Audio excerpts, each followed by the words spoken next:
Hello friends, it's Bryan Ocampo. Welcome back to my channel. Today we're here to talk about your receiving process. Now we're sort of from an auditing perspective. Think of it as loss prevention, and the first step in loss prevention is when product enters the venue. So if we're really loose right there at the outset of our processes, it opens the door to unscrupulous behavior. If there's people out there who are ill intentions, and they know that there is a bad process in your venue, they can take advantage of that. Meaning, more specifically, I see people all the time that are buying stuff off the back of a truck, all the stuff that's on the back of that truck. The driver selling for cash. Someone else paid for that.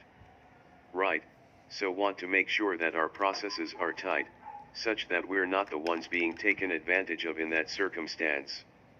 The other thing that happens too is if we're missing stuff in the business, people typically don't think, oh, we must not have gotten that sort of. The default position on our industry is someone stole it at the bar or reported.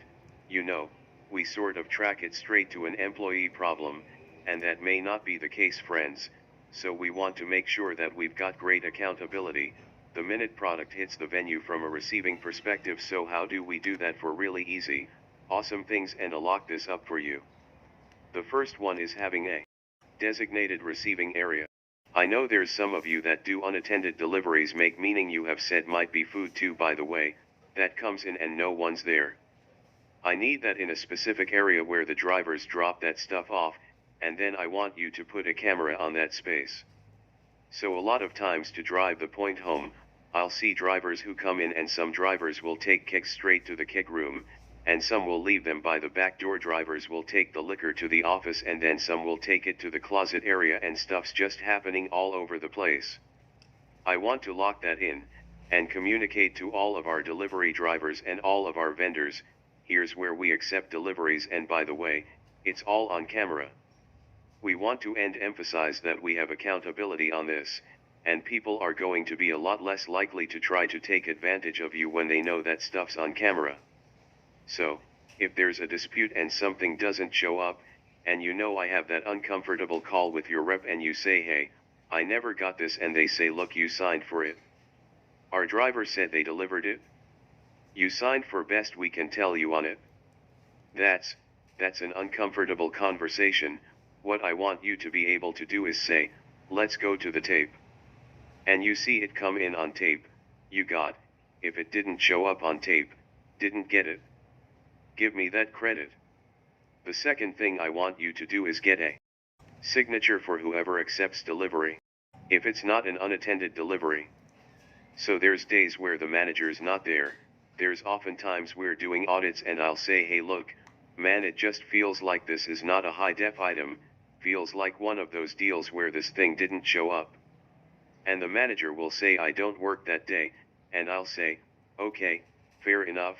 Who took delivery of this particular order? I don't know. So you don't know what takes deliveries on the days you're not there? No. Okay. I guess I understand some of that. But then what I don't understand is, there's no signature, there's no name on the invoice telling me who took accountability for receiving this product. That's no good. So everyone needs to write or sign their name on the invoice, whoever took receipt of that delivery, name and date. Time is good to write, so think of it as a timestamp. We put that right on the invoice. The third thing we're going to do is check mark verify, so whoever it is, it's taking receipt, even if you're the owner. I want you to check mark verify your invoice. Most of you already do this, but somehow, everything that comes in, I want you to physically put your eyes on that product to put a check mark, verifying it was there, and don't put a check mark over any of the data. The check mark goes over to the side.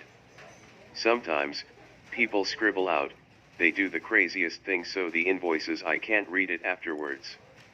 You still need to be able to read the invoice on your check mark verify process. Alright, that's 3. Number 4, the fourth thing I want you to do is denote any returns, shortages, breakages. Anything that's going on financially on the invoice or otherwise, I watched that, and noted on the invoice. There's even a lot of times where we'll have suppliers just send stuff. There's people out there where their suppliers do the ordering for them, which I do not advocate for.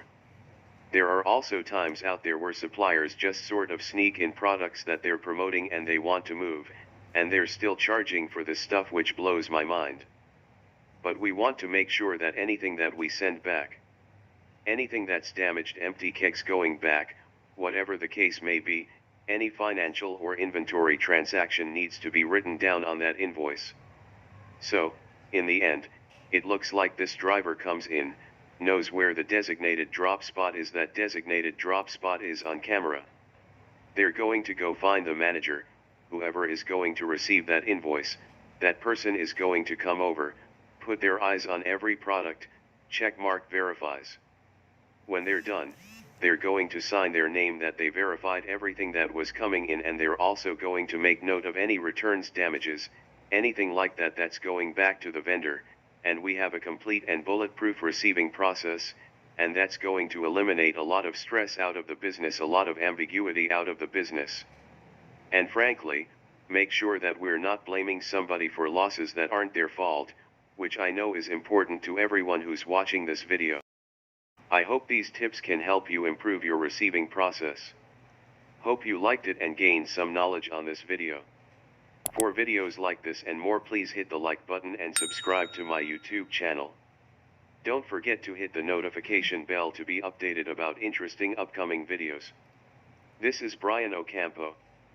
Thank you for watching, and I'll see you on the next video.